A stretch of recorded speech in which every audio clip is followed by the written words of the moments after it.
नमस्कार मित्रांनो, तुमचं अहिल्यानगर लोकलमध्ये स्वागत। आज आपण आलेलो आहोत अहिल्यानगर जिल्ह्यातील मांडवे या गावामध्ये। अहिल्यानगर जिल्ह्यापासून अगदी 18 किलोमीटर हे गाव आहे आणि या ठिकाणी तुषार वाघ नावाचा तरुण प्युअर बिटल शेळ्यामध्ये काम करतोय आणि त्यांची संपूर्ण यशोगाथा आपण या व्हिडिओच्या माध्यमातून पाहणार आहोत। तुषार दादा, तुमचं अहिल्यानगर लोकलमध्ये खूप सारं स्वागत। धन्यवाद सर।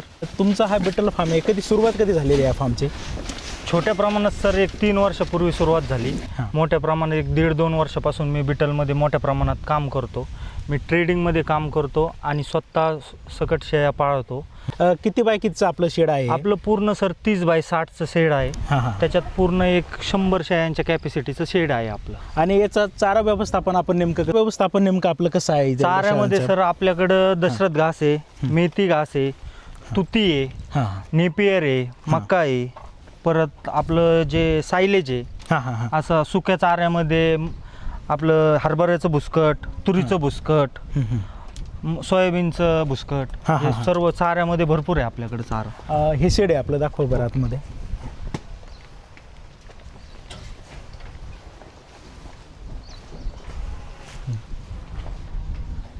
आता सध्या फार्ममध्ये किती शेळ्या आहेत आपल्या? आता आपल्या सध्या फार्ममध्ये 70+ शेळ्या आहेत। काही ब्रीडर आहेत त्याच्यामध्ये। आणि कसं याचं आतमध्ये व्यवस्थापन कसं केलेलं आहे? आता व्यवस्थापन कसं आहे सर, 30 बाय 60चं पूर्ण शेड आहे। त्याच्यामध्ये एक 12-12 फुटाचे एक 4 कप्पे आहेत। ते कप्पे कशासाठी? समज जे आजारी शेळ्या आहेत, ज्या दूध देणाऱ्या शेळ्या आहेत, जे वेळेला झालेले आहेत, त्यांची हालचाल नाही झाली पाहिजे, अशा शेळ्यांना प्रत्येकी सेपरेट कप्पा केलेला आहे। आता भरपूर ठिकाणी काय होतं सर, सगळ्या शेळ्या एकत्र असतात, मग त्याच्यामुळे जे कस्टमर येतात मग त्यांना आजारी शेळीची काही कस्टमरला माहिती नसती, बरोबर, काय होतं काय नाही। मग त्याच्यामुळं आपण हा जो कप्पा आहे आजारी शेळ्यांचा सेपरेट कप्पा ठेवलेला आहे की आपल्याकडून शेतकऱ्यांना एखादी आजारी शेळी जावं नाही म्हणून। आता तुम्ही 3 वर्षापासून प्युअर बिटलमध्येच काम करताय। आता आपलं महाराष्ट्रात पाहिलं तर उस्मानाबादी शेळ्या असतात, दुसऱ्या शेळ्या असतात, मग प्युअर बिटलमध्येच काम करावं असं का वाटलं किंवा हेच का निवडलं तुम्ही? सर बिटलचं कसं आहे, तशी जर पाहिली तर प्रत्येक जाती चांगली असती, प्रत्येक जातीचे काही ना काही गुणधर्म असतात। तर बिट्टलमध्ये काम करावं अशी का वाटलं की बिट्टलची वजन वाढ, दूध देण्याची क्षमता, परत त्याचं मार्केटमध्ये होणारा रिसेल म्हणजे सेल होणारा, मागणी जास्त आहे मार्केटमध्ये, त्याच्यामुळं आपण बिटलमध्ये काम करतो। आता बऱ्यापैकी तुम्ही हे बिटल शेळ्या कुठून आणता तुम्ही इथं तुमच्या फार्म? आता आपल्या फार्मवरच्या प्रत्येक शेळी आपण पंजाबवरून आणतो, इथं पूर्णपणे सेट करतो, तिला काही अडचण आहे का काय हे पूर्ण बघितलं जातं, मग आपण नंतरून विक्री करण्यास करतो। काय होतं आता शेतकरी वर्ग बरेच, आता जो आपला ग्रामीण भागातला शेतकरी हा शेळीपालन असेल, कोंबडी पालन असेल, म्हणजे 2-4 हे घरी करतोच। मग शेतकऱ्याने तुमच्याकडून इथं बिटल न्यायचे आहेत, पण हा म्हणजे एक तर पंजाबवरून आणलेला असतो, परत आपल्या फार्मवर न्यायचा किंवा घरी न्यायचा, हा इथं सेट होतो का आपल्या भागामध्ये? हा पक्ष सेट होतो सर। आता प्रत्येक शेतकऱ्यांनी एक शेळी घेतली काय, मी 100 शेळ्या घेतल्या काय, प्रत्येक माझं पण मार्जिन लागलं जातं। पैसा हा सगळ्यांचाच असतो, सगळ्यांना प्यारा असतो, मला पण पैसा प्यारा आहे।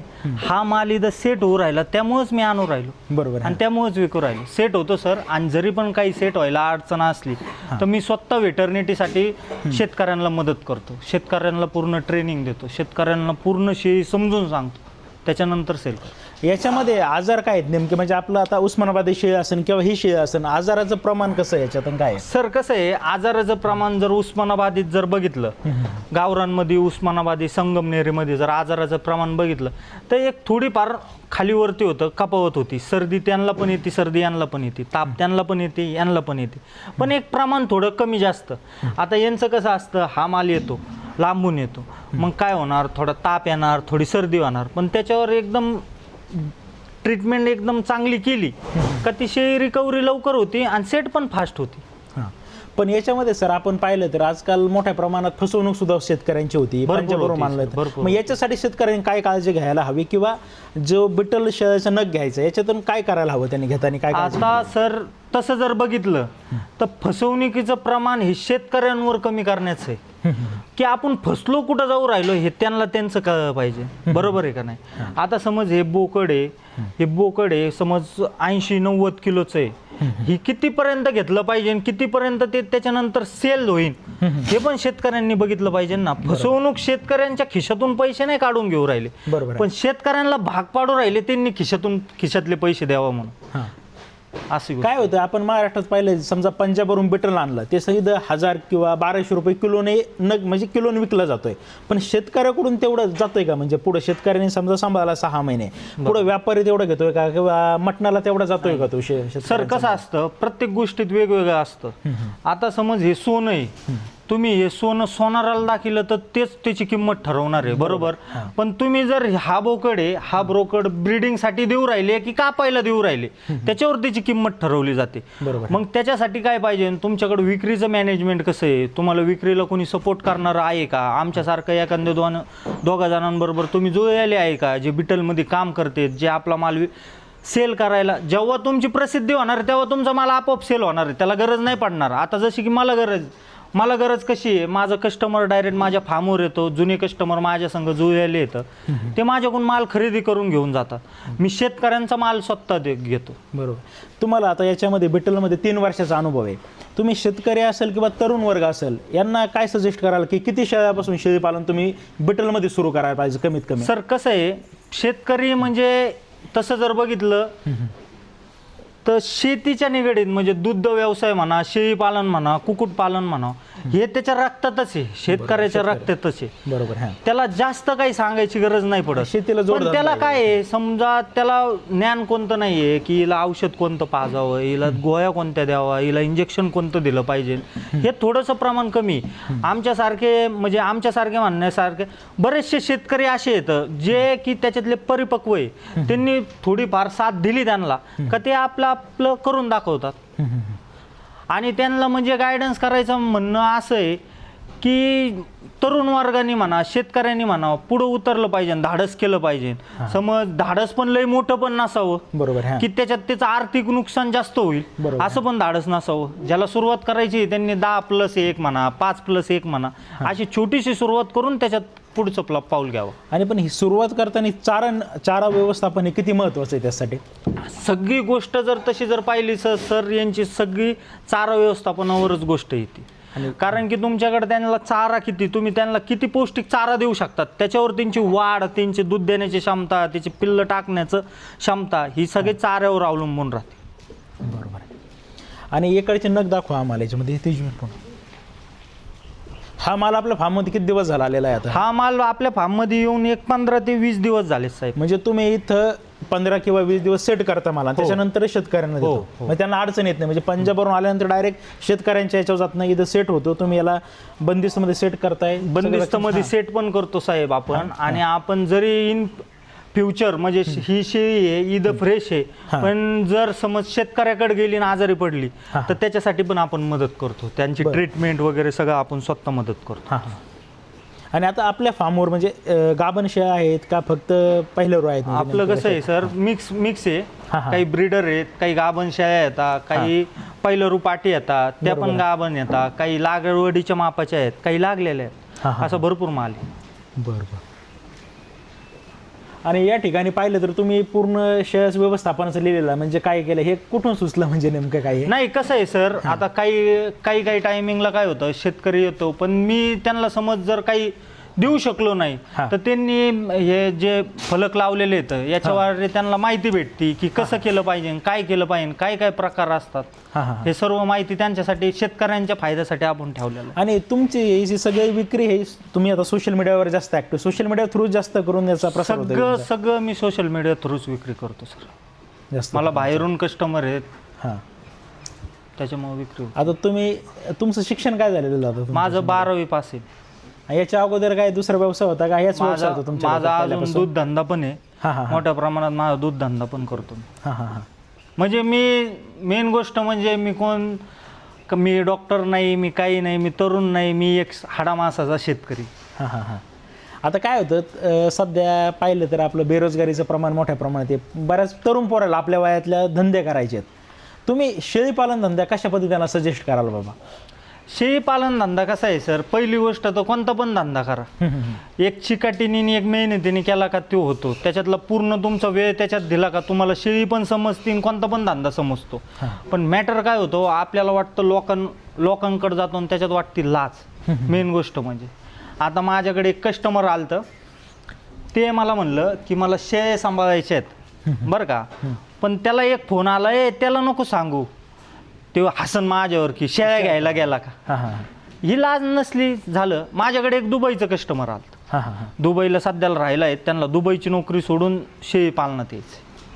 असे पण भरपूर आहेत, भरपूर स्कोप. आणि आता शेळीमध्ये पाहिलं तर एक बंदिस्त शेळीपालन असतं किंवा एक अर्धबंदिस्त असतं हे. हो. मग काय शेतकऱ्यांसाठी कोणतं योग्य राहील का त्याच्यात? आता ज्याच्याकडे मुबलक प्रमाणात चारा आहे, हां हां हां हिरवा चारा म्हणा, सुका चारा म्हणा, मुबलक प्रमाणात आहे, त्यांनी बंदिस्तमध्ये केलं तरी पण काही अडचण नाही. आणि जे समज अर्धबंदिस्त करायचं आहे, ज्यांना सोडायचे आहेत, त्यांच्याकडं फिरस्त राहिली शेळी तरी पण काही अडचण नाही. दोन्ही क्लायमेटमध्ये सूट होती शेळी. बिटल शेळी फिरस्ती पण चलती, अर्धबंदिस्त पण चलते. आता तुम्ही प्युअर ट्रेडिंगमध्ये काम करता, महिन्याकाठी किंवा वर्षाला तुम्ही किती नग विकले जातात तुमच्या इथून? माझे 100+ नग विकले जातात महिन्याला ते? हो. म्हणजे लहान मोठे असतील दोन्ही? लहान मोठे दोन्ही पण 100+ नग विकले जातात. कधी कधी जास्त पण होतात, कधी कधी कमी पण होतात. ओके. पण एक सरासरी जर काढली वर्षाची तर 100 नग महिन्याप्रमाणे विकले जातात. आणि याचं नियोजन कसं असतं? तुम्ही पंजाबवरून आता माल आणताय, म्हणजे कसं आणतात, कसं सिलेक्शन करताय, जातात की कसं राहतं याचं? आता कसं आहे सर की मी पंजाबला जातो, स्वतः जातो वैयक्तिक, हां आणि वैयक्तिक मालाची क्वालिटी बघून खरेदी करतो.